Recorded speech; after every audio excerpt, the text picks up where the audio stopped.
우리 어른들은 만약에 아이들이 이런 질문을 했을 때 어른들은 어떻게 말을 합니까? 쓸데없는 소리 하지 말고 아이는 아이답게 커야 된다는 식으로 많이 말들을 하죠. 근데 사실은 그런 아이들의 질문이 어른들의 거기에 대한 답변을 뚜렷하게 할 수 없다는 어떤 부분도 있을 수도 있습니다. 그죠? 그래서 왜 엄마 나는 공부를 해야 되지? 우리는 왜 오늘 이 귀중한 시간에 여기 와서 아침 일찍 여기 와서 이렇게 공부를 하는 걸까? 좀 분명히 목적이 있을 거라는 거죠. 근데 우리는 목적이 분명히 있지만 끊임없이 질문을 한다는 겁니다. 질문을 던지고 스스로에게 질문도 하고 그래서 왜 착한 사람은 고통을 받고 불행할까? 나는 정말 선하게 사는데 왜 나에게 하필이면 이런 불행이 닥칠까? 그죠?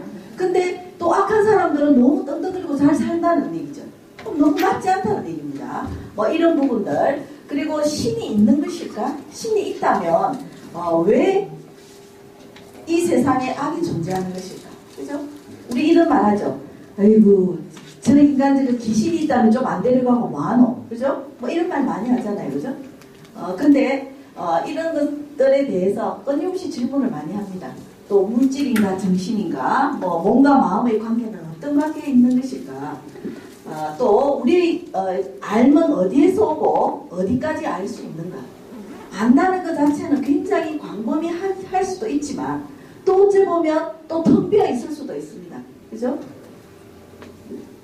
자, 내 운명, 내 팔자는 벌써 정해져 있는 것일까? 여기서 우리가 가장 궁금해하는 부분이 이거죠. 그죠? 내 팔자는 어떻게 해서 사주의 구성을 가지고 있는 것일까? 그러면 나는 내 운명을 알지 못하면 어떻게 한다? 늘상 거기에 대한 불만족을 많이 가지죠. 근데 열심히 하는데도 남들보다 2배, 3배, 5배를 뛰는데도 불구하고 다른 사람들보다 못 살더라는 얘기죠.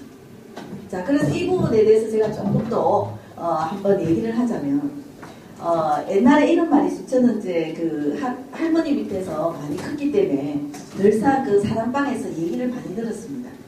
문출래복이라고 혹시 들어보셨습니까? 예. 네. 문출래복이 문출래라는 그 아이가 있었답니다. 그래서 한날은 얘는 굉장히 가난하게 태어났어요. 늘상 자기가 노부모, 그러니까 노부모를 모시고 살면서 매일 아침에 일어나면 산에 가서 나무를 해야 됩니다. 그 나무를 한 짐을 하고 시장에 갔다 내다 팔아야지만 그날 한 끼 식사 그 끼니를 때운다는 거죠. 그래서 얘는 너무나 착해요.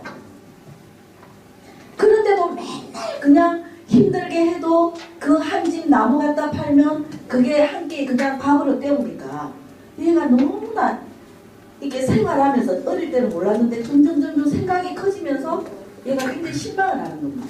그래서 우리 그 옛날 얘기 보면 이렇게 나무집을 이제 한 집 딱 해놔놓고 그 지게에다 딱 이제 공겨놓고는 뭐 하냐면 한숨 잡니다. 너무 피곤하니까. 그러면 그 꿈에서 누가 나타난다? 항상 산신령이 나타나죠. 그죠? 산신령이 나타납니다. 왜 산신령이 나타났을까요? 자기가 늘상 그런 생각을 가지고 있기 때문에 나는 왜 이렇게 사는 것일까? 나는 더 이상 나의 복은 없는 것인가? 늘상 그렇게 생각하기 때문에 그 꿈속에 어김없이 산신령이 나타납니다. 그래서 산신령이 뭐라 하냐면 이렇게 따라오거라 했어요. 문출래야 이렇게 따라와봐라. 내를 따라오라 하니까 따라왔습니다. 꿈속에서 따라가니까 가난 이런 강의실 같은 곳간이 있습니다. 이렇게 사람마다 전부 다 복주머니가 달린 곳간으로 데려갑니다. 그래서 사실은 너희가 어디서요? 라고 물어봅니다. 그러니까 모든 사람들의 복주머니가 달린 곳이다 라고 했습니다. 그러니까 딱 들어서 문을 열어서 보니까 복주머니가 천차만별로 크게 늘어져 있는 복, 조그만한 복 너무나 많은 거예요. 너무 신기하잖아요. 그죠? 야, 복이라는 게 이렇게 주머니로 달려있구나 라고 생각을 했다는 거죠. 그래서 그러면 이제 궁금한 거예요. 자기 복이 어디에 달려있나 싶어서. 그래서 이제 문출래가 물었습니다. 산신령님, 제 복은 어디에 있는 겁니까? 라고 물으니까 또 저 구석까지 데리고 갑니다. 근데 그 많은 축축 늘어진 복을 다 지나서 저 구석에 조그마한 정말 우리가 우리 시골에서 크면 알 겁니다. 돼지 잡으면 돼지 불알 있거든요. 딱 고만한 게 땡 딱 붙어가지고 저 구석에 딱 붙어 있는 거예요. 저게 네 복이다 이렇게 말한 거예요. 그러니까 너무 불공평하잖아요. 왜 사람이 똑같이 태어나서 복이 이렇게 천차만별로 다르냐라고 얘기를 한 겁니다. 그래서 산신령이 뭐라고 얘기했냐면 사람은 태어날 때 다 사주팔자 자기 복을 태어난다. 근데 너는 아무리 착하게 선하게 살더라도 네가 태어날 때 복은 저거밖에 없다. 그렇지만 내가 너를 가만히 보아하니 너무나 착하고 노부모를 모시고 사는 어떤 그런 착한 마음에 머지않아 내가 좋은 복을 줄 것이다 이렇게 말을 한 거예요. 그 여운을 탁 듣고 눈을 퍽 뜨니까 꿈이더라는 거죠. 생신지 꿈인지 생신지 모르고 눈을 뜨고는 이제 그 나무를 시장에 갖다 팔고 온 거예요. 그 판다는 그 자체가 어디를 가냐면 그 고을의 원님 댁으로 가져갑니다. 그 나무를 항상 내가. 근데 그 원님 댁에는 자기하고 똑같은 나이의 아이가 그 도련님으로 있는 겁니다. 그러면 얘는 항상 너무나 차별이 나죠. 쟤는 내하고 똑같은 나이인데 쟤는 어떻게 여기에서 이렇게 호요시가면서 살고 나는 왜 맨날 이렇게 나무를 하고 고생을 해야 될까? 늘상 그렇게 생각했다는 거죠. 그래서 그러면서도 부러워하면서도 늘 자기 생활에 충실할 수밖에 없잖아요. 그죠? 그래서 옵니다. 딱 와서 있는데 그런데 며칠이 지난 후에 갑자기 고을에 난리가 난 거예요. 왜 그런가 가만히 봤더니만 그 원님 댁에 있던 아이가 죽은 거예요. 그러니까 원님이 얼마나 통곡을 하겠습니까? 외동아들인데. 그래서 가만히 보니까 자기가 아들을 잃고 며칠을 생각을 하다 보니까 도저히 이 아이에 대한 미련 때문에 안 되겠더라는 거죠. 그래서 이 맨날 매일매일 오는 그 나무짐을 짊어지고 오는 그 아이를 생각한 거예요. 그 아이가 굉장히 착하게 보이고 그래서 그 아들을 양자로 드리면 되겠다라고 생각을 한 겁니다. 그래서 그 집을 찾아갑니다. 원님이. 찾아가니까 노부모는 아무 능력이 없으니까 집 주겠다 밥 주겠다 하니까 얼른 우리 아들 데려가십시오 하고 내줍니다. 그러니까 그 아이는 어떻게 됐겠습니까? 그날부터 이제 자기 복이 바뀐 겁니다. 그죠? 그래서 산신령이 복을 바꿔준 거죠.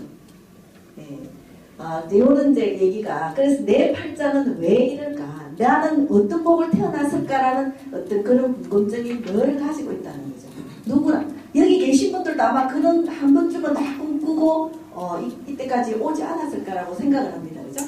그래서 막 이런 이제 그 얘기긴 한데 그렇게 해서 자기 복이 바뀌었다. 그래서 우리가 문출례복이 뭔가 늘 생각했는데 문출례복이 그런 복이었다는 거죠.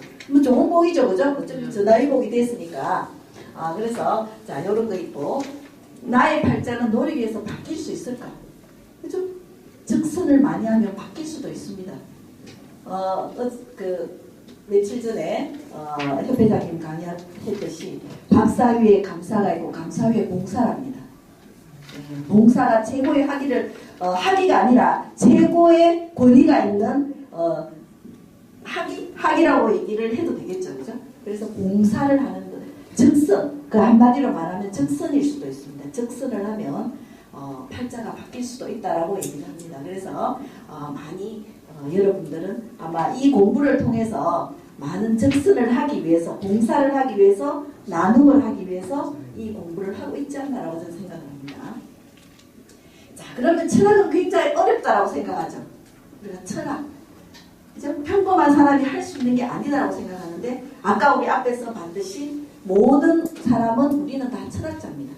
각각의 생각을 가진 각각의 지식을 가지고 있는, 지혜를 가지고 있는 철학자라고 할 수가 있겠죠. 그죠?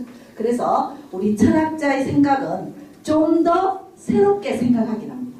좀 다르게. 이때까지의 생각을 조금 더 바꾸면 된다는 얘기겠죠. 그죠? 새로, 아까 얘기했던 내가 왜 그랬을까가 아니고, 나도 뭔가 할 수 있구나. 뭐 이런 생각의 전환 같은 거면 철학이 그렇게 새로운 철학자가 될 수 있다는 겁니다.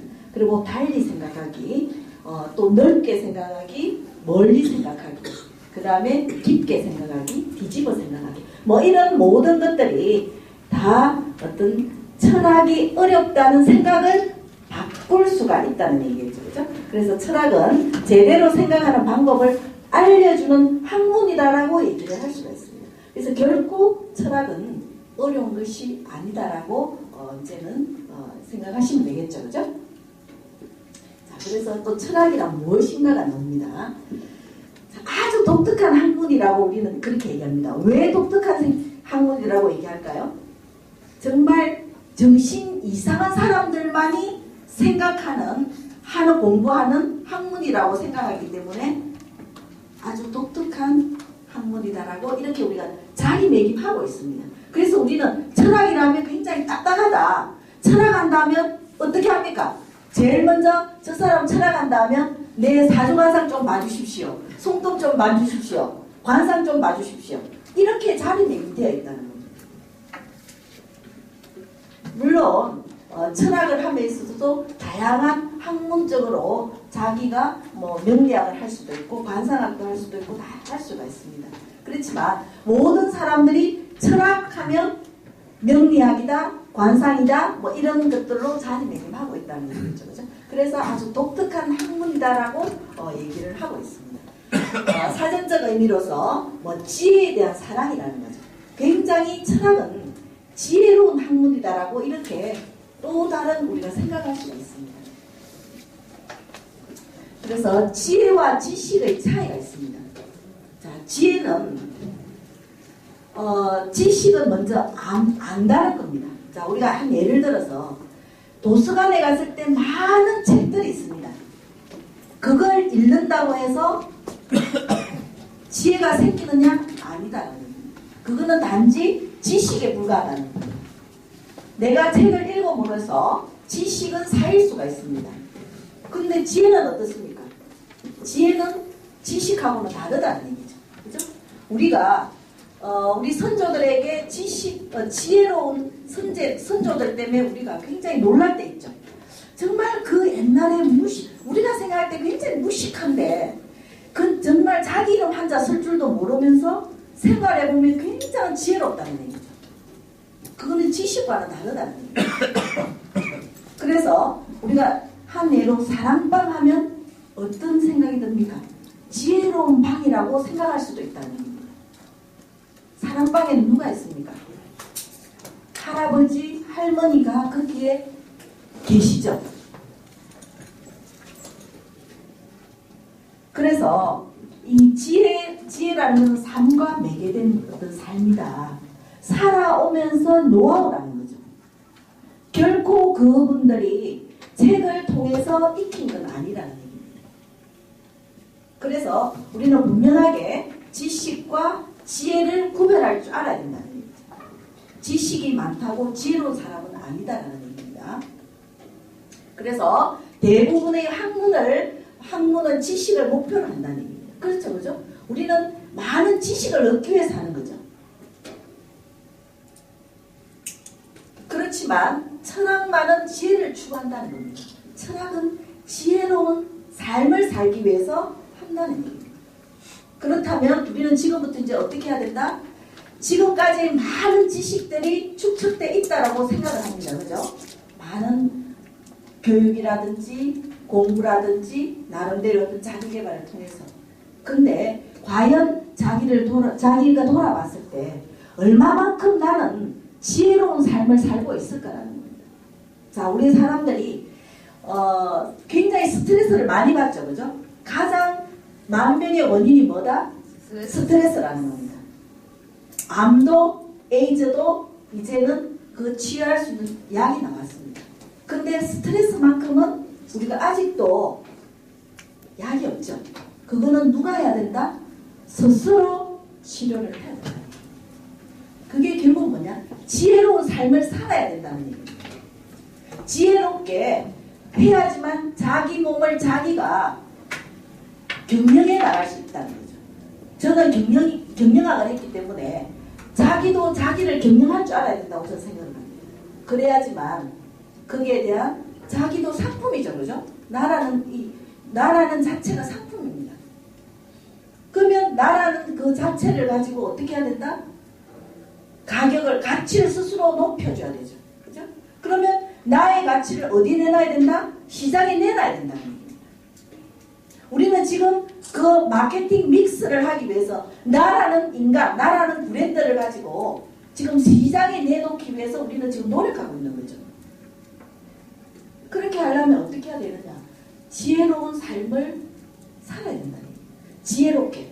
지식은 아니고 지혜롭게 이 뇌를 운영해 나가야 된다. 경영을 해 나가야 된다는 얘기죠. 그렇죠? 그래서 철학은 지식이 아니라 지혜를 키우는 학문이다라고 얘기를 했습니다.